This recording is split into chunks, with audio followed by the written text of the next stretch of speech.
Nama saya Norma Divinubun, asal sekolah SMP Negeri 4 Tual. Saya akan bercerita tentang asal mula burung urip atau kanar. Pada zaman dahulu, di sebuah desa, hiduplah seorang ibu dengan anaknya yang masih bayi, tanpa didampingi seorang ayah. Karena desakan kebutuhan, sehingga ibu tersebut harus bekerja sebagai petani. Walaupun harus membawa serta anaknya setiap kali mau berkebun. Sebagian besar penduduk desa tersebut berprofesi sebagai nelayan. Ada juga yang berprofesi sebagai petani. Namun pekerja sampingan, karena rata-rata desa yang terdapat di daerah K terletak di pesisir pantai.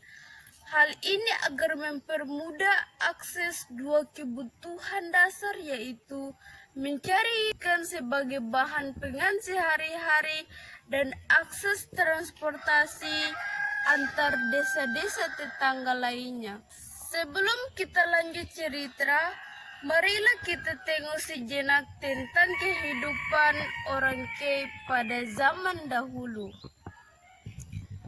Dalam setahun, terdapat satu musim yang dimanfaatkan para petani untuk membuka lahan baru perkebunan, yaitu pada saat akhir musim timur yang dapat disebut dengan istilah F. Musim tersebut dipilih sebagai musim bercocok tanam karena merupakan penghujung dari musim timur yang sangat panas dan awal dari musim penghujan, sehingga apabila lahan sudah dibuka, maka kebun dapat dibakar untuk memperoleh sifat tanah yang subur. Dan setelah ditanami, maka datanglah musim penghujan yang menyirami tanaman tersebut. Karena jenis tanaman yang mereka tanami hanya yang mengandalkan air hujan dan tanpa memakai jenis pupuk apapun.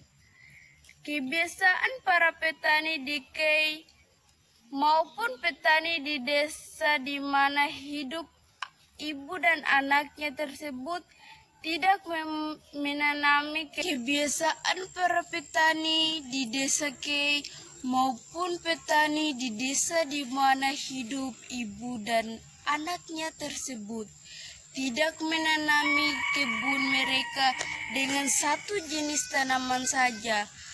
Kebun-kebun mereka ditanami dengan berbagai macam jenis tanaman, sehingga dapat dikatakan sebagai kebun tumpang sari. Hal ini dilakukan agar mereka dapat berbagi macam jenis hasil kebun yang mereka butuhkan. Sebagai bahan penganan, ada jenis makanan yang dapat disimpan untuk persediaan musim penghujan atau musim barat, seperti jagung, embal, keladi, kacang-kacangan. Dan ada jenis-jenis makanan yang hanya dapat bertahan dalam beberapa hari saja, seperti pisang, tomat, ubi, dan lainnya. Musim F juga adalah musim yang dimana air surut yang sangat panjang yang disebut dengan Met F atau Metikei. Pada musim ini juga penduduk Kei, baik penduduk di Nuhuyut, Nuhuroa maupun pulau-pulau Kei lainnya memanfaatkan untuk mengambil hasil laut yang sangat banyak. Kemudian diawetkan dengan cara diasinkan sebagai persediaan pauk di musim barat atau di musim penghujan.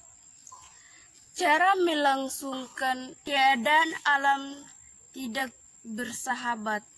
Pada setiap hari Lebih dari 2 kali angin bertiup secara kencang disertai dengan lebatnya hujan, sehingga hampir tidak ada kegiatan melaut oleh masyarakat Kei secara keseluruhan. Cara melangsungkan hidup seperti ini masih dipertahankan oleh masyarakat di daerah Kei sampai saat ini, terutama wilayah pedesaan, sedangkan wilayah perkotaan hanya tinggal 40% dijalankan karena kebanyakan penduduk perkotaan bekerja sebagai PNS dan jenis pegawai lainnya. Bercocok tanam dengan cara tumpang sari seperti ini dikarenakan kebiasaan para petani Kei yang membuka lahan baru dengan cara maren atau bergotong royong, secara manual atau mengandalkan tenaga manusia. Hal ini dilakukan untuk mereka saling membantu dalam membuka lahan baru yang belum pernah dijamah oleh manusia, sehingga terdapat pepohonan yang lebat dan jenis tanah yang masih labil. Hal ini tidak bisa dilakukan oleh seorang saja dalam membuka satu lahan perkebunan baru, karena bisa saja terlambat untuk memperoleh waktu bercocok tanam yang bagus sesuai perhitungan musim bercocok tanam, sehingga berpengaruh pada hasil yang diperolehnya nanti. Cara bekerja keras seperti ini juga berpengaruh pada sifat orang Kei yang dikenal dengan keras bukan kasar. Kemudian setelah jadi kebunnya dibagi kepada seluruh anggota kelompoknya yang dikenal dengan istilah wangran.